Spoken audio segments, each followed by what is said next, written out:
The moment you're about to see is the reason that I fell in love with DragonBall Fighterz. They're in the most difficult, most stacked game at EVO, Grand Finals. Oh my God, I'm trying so hard not to lose my voice right now. Lose it, this is it. All right, I got you.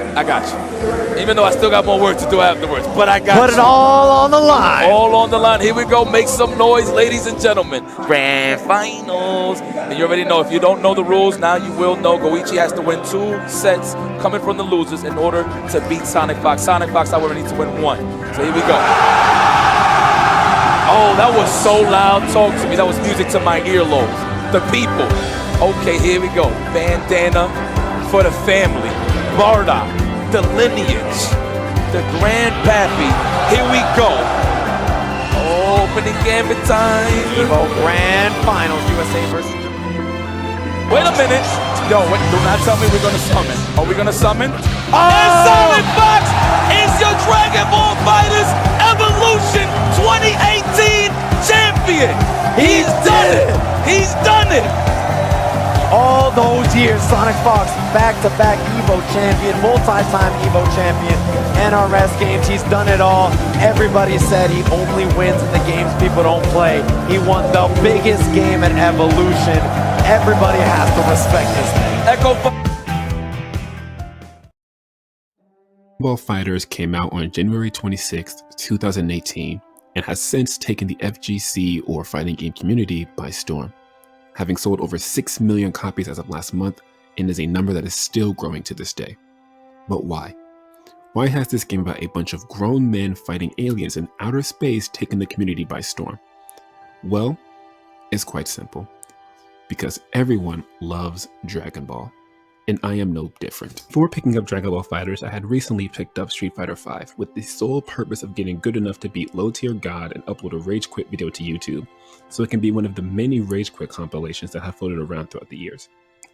And as I was learning my favorite character, Juri, I started to feel my progress stagnate. She wasn't the same character I had picked up in Street Fighter 4 when my dad bought it for me on the 3DS. No other characters really caught my interest, and I hated the idea that I had to put in long hours into the mundane process of training mode, and had finally resigned myself to the thought that maybe I'm just not good enough. Maybe I don't have the talent like other people to be good at fighting games. Maybe I should just quit and play more story-based games. And for a while, I did just that, giving up on what I considered to be an impossible dream before I ever truly started pursuing it. In that same year, I did play more story games like Marvel Spider-Man, Gravity Rush 2, and even rekindled my love for the Legend of Zelda series with Breath of the Wild. But through that time, I still would open up DragonBall Fighterz and occasionally play against the computer in tournament mode with my team of Android 18, Kid Buu, and Goku Black. Even playing it with my friends offline at the Microsoft store that was in our mall. So what changed? How could someone who resigned himself to the soul-crushing thought that he would never be good at something come back with a passion and drive to be as good as he can be? Well, the answer is simple. Well, simple for me at least. That answer is my closest friend for the past 11 years, Black Static. Static had also bought DragonBall Fighterz at the same time I did once the game came out, but unlike me, he made the attempt to play online and get better. And whenever we were on the phone, he would tell me about his wins and losses and all the experiences he would have online. And for some odd reason, this bothered me. It struck me to my core. It had awoken something that I didn't know was there, that had lain dormant for a long time. For those who have met me in person and have known me for a while, they all know that I'm a very competitive person. The mere thought of someone being better than me at anything that I wanted to do would be enough to drive me to relentless efforts to not only reach their level, but surpass them. Much like the titular character of the franchise this game was based on, Vegeta. And like Vegeta, I would then start my own training of getting better at DragonBall Fighterz, just so I could be better than him. I delved into guides, watched tournament footage, played online constantly, losing multiple matches in a row for days on end, only to finally catch fire and get enough wins to rank up. But it was never enough. I felt like I was getting better, but not at the rate I wanted. Not when he was most likely training just as hard and getting better than me day after day. How hard would I have to train just so I can reach the goal? How hard would I have to train to reach this mountain that I had placed in front of myself? What was I doing wrong? How could anyone subject themselves to this constant mental stress of pressing a bunch of buttons in order just so they could reduce someone's health points to 0? It was insane. It was impossible. This was meant for people who are masochists. Why?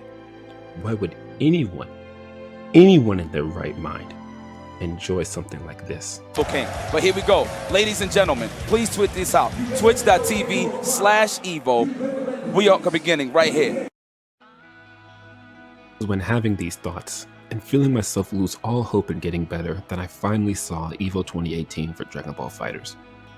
I watched on a whim, and to say it was life-changing for me, well, it wouldn't do it enough justice. I watched Evo at first as someone on the brink of quitting fighting games once again. By the end of it, I was fully hooked into DragonBall Fighterz. I saw a community of people, Black, white, Asian, Spanish, gay, straight, non-binary, cisgender, every walk of life that you could imagine, coming together under the banner of one game that they love, and a community celebrating those who had risen to the top and seeing them play at the highest level. After Evo, I was finally set in. I was going to do it. Even if I could never be good at any other fighting game, I would be good at DragonBall Fighterz. And 2 years later, that goal has not only been realized, but it has produced results that I never could have imagined. But that isn't to say that these past 2 years have not been without struggle. I've had month-long losing streaks, character crisis, and multiple hour-long debates whether Goku Black was better than SSJ Goku in Season 2.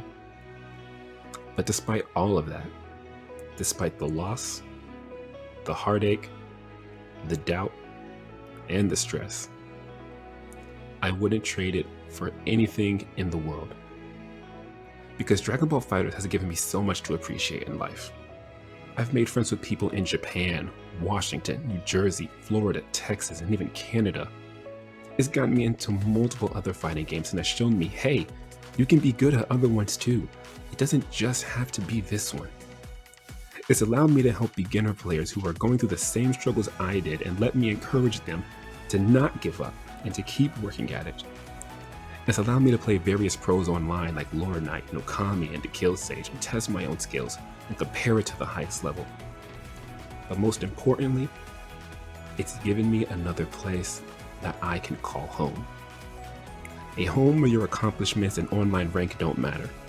Where if you have a love for a fighting game and truly have the desire to get better, then you are welcomed. And you will find people who share that same passion with you. And these were the people who you will become close with. At the time of recording this video, it's January 26th, 2021. And the game of DragonBall Fighterz is now 3 years old. I'm a living legend rank and will be higher if I continue to play ranked at all. But right now, I'm content with just playing with my friends and others who I've met along the way. This video was titled the way it is because I am deeply in love with this game, and I'm glad for the people it's connecting me to. People like JJack360, Azura Kuma, Lord Knight, Crabbo, J Games, Thomas XYZ123, Freedom Planet, many others. Even my girlfriend, who barely has any interest in fighting games, has picked up this game just because it means so much to me. If you're watching this video and have not played it, I highly recommend you do. You may not have the same story as me, but this game is fun, it's immersive, and at its best moments, simply hype. Many thanks for watching. This video was done last minute and was the first of maybe a few videos where I have to write down my thoughts beforehand. If you enjoyed the video, be sure to leave a like and subscribe for more content, and I hope to see you guys again.